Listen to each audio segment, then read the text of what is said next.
হাসিনার অবিলম্বে গ্রেফতার করে তার সাজা দিতে হবে, তাকে ফাঁসিতে ঝুলাতে হবে। প্রিয় সাথী বন্ধুরা, দীর্ঘ 16 বছর আন্দোলন সংগ্রাম করে আন্দোলনে একটি দাবা বেঁধেছিল। বাংলাদেশের ছাত্র সমাজ, বাংলাদেশের যুব সমাজ, বাংলাদেশের জনগণ ঐক্যবদ্ধ হয়ে গত 15 জুলাই থেকে কোটা বিরোধী আন্দোলন করেছিল। বিএনপি এই কোটা বিরোধী আন্দোলনে যৌক্তিক দাবি বলে এই আন্দোলনকে সমর্থন করেছিল, বাংলাদেশের জনগণ সমর্থন করেছিল।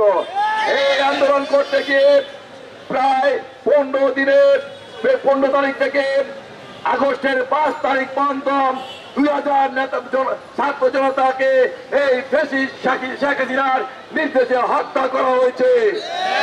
আমরা অবিলম্বে এই হত্যাকাণ্ডের প্রধান আসামি হাসিনাকে করে হাসিনার ফাঁসির দাবি জানাচ্ছি।